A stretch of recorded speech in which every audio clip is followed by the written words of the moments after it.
Hey everybody, it's Stu Fuchs from Ukulele Zen with another episode of 3 Questions.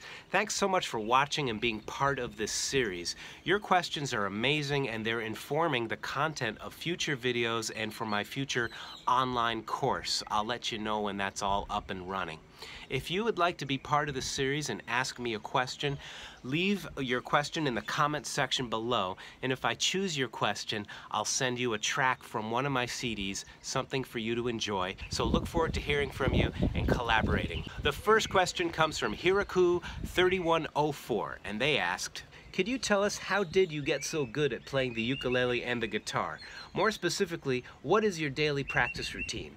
Any advice for seamless and buzz-free playing? Thanks so much for your comment. I'm not reading that whole comment to boost my ego or whatever, but to speak to, how does somebody get good at something? I want to offer a few suggestions now that I think will be really helpful, and then I'll give a few buzz-free playing tips. First thing is, when you're practicing, show up on a regular basis. Like anything, you have to show up regularly. So if there's 7 days in a week, see if you can show up 5, 6, or 7 days a week and show up consistently. You'll notice that that will really build progress. Secondly, work on one thing at a time and work on it for just a short amount of time. Now, when I practice, I have a timer. I only practice for 5 or 10 minutes at a time. I never practice for more than that. I like to go into one topic for just 5 or 10 minutes, and then I know that I've really made progress. After 10 minutes is up, I let go and I move on to the next thing, or I work on it for another 5 or 10 minutes. But either way, after 5 or 10 minutes, our brains start to wander, our minds get tired, our fingers get tired. It's really good to break up your practice. Give your body a rest, give your brain a rest. So practice for just 5 or 10 minutes at a time. Try it out and see how you like it. It's really nice to have tea or juice or snacks or whatever. Take a little break and then go in for another 5 or 10 minutes at a time. The third really important element in practice is to really create a positive mindset around it. Don't beat yourself up for mistakes. Mistakes are your best friends. Mistakes are showing up to let you know what hasn't been learned thoroughly. So welcome them in. Welcome them in and learn from them. Notice if you get negative about mistakes. That's okay. Don't beat yourself up about beating yourself up, but just invite your mistakes in and learn from them. They really are your best friends. It can be really helpful to fill your practice space with inspiring pictures, artists that you admire, maybe a picture of your children. Whatever inspires you to show up on a regular basis, make your practice area into an altar.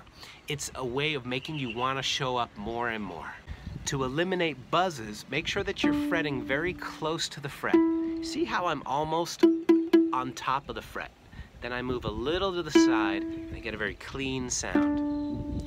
So slow practice, deep breathing, positive mindset, 5 minutes at a time. Watch what happens. Oh, and let me know how it goes in the comment section below. The next question comes from Haltman74, and they asked, what's the best way to pass from beginner to intermediate ukulele level, and do you have some tombstone to suggest? I'm not sure what you mean by tombstone. Maybe that was autocorrect. Don't you just love autocorrect? Anyway, the way to progress from beginner to intermediate is a very personal thing. I mean, I couldn't answer that for everybody. It all depends on what your goals are and how you are progressing and what your practice is like. Refer to the first question I just answered. Now that said, some things that will really help you progress from beginner to the higher levels of musicianship are to work with a metronome.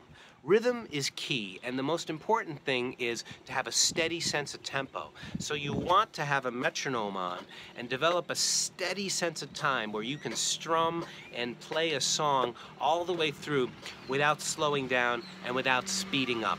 At first, working with a metronome is really humbling and can be really frustrating. That's because it's showing you where you're not in time. The joke is that, oh, my metronome keeps slowing down. Well, it's not slowing down, it's that you're rushing, or vice versa. So just be patient with it, play with a metronome, and know that when you're in line with the metronome, you're putting yourself in line with time, and it's a very cosmic thing, really, because it's like you're sitting and you're strumming and you are steady. The rest of the world could be chaotic and all kinds of crazy stuff could be happening around you, but you are just keeping your thing totally rock solid and steady. So that's my answer. Work with a metronome. Make sure your practice routine is steady, consistent, and positive. The last question for today comes from George Valentine, and he asked, how do you master complex chords? For example, the F7 movable shape. I just can't seem to get. Any tips on making chords that you can't even contort your fingers into, even at super slow speed, or even hold, period? Well, George, I feel you, man. Making sure that you can hold a chord steady, you know, you touched upon the answer in your question. The answer is to go very, very slowly.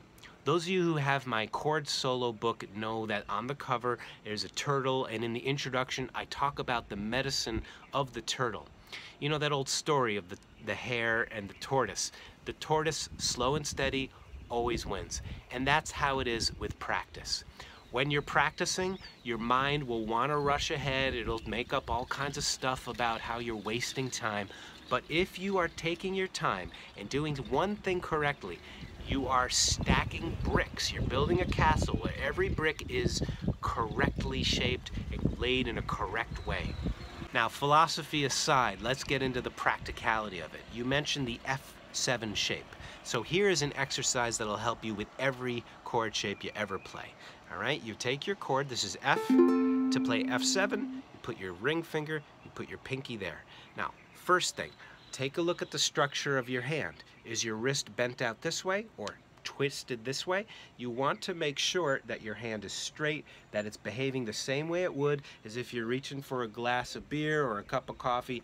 You don't do it with a twisted wrist, so approach the ukulele the same way. Secondly, make sure that thumb is relaxed, okay, and the fingers are curled. Now, once you have that position down, just strum the chord, but don't even push down. See, my hand is very floppy. It's holding the shape correctly, but it's not pushing yet. And just get comfortable sliding it up. See, it's sliding up in the correct way, but it's not pushing. And when I'm doing this, I'm staying relaxed, I'm breathing, keeping good time. I'm doing everything except pushing. The reason why I'm recommending this is because you want to really get in touch and program deeply. What does that feel like to feel relaxed in between each chord? Then you squeeze, and when you release, go into that relaxed space. I squeeze and I release. Take a moment and feel it. Don't rush. That's the important part. Then you slide up, squeeze, release. Squeeze, release. See how slowly I'm practicing? The mind will say you're wasting time, but you're not. You're doing it correctly, and correctly is how you want to lay each brick in your castle. So set a timer, do this for just 3 or 5 minutes. When your 3 or 5 minutes is up, just let go.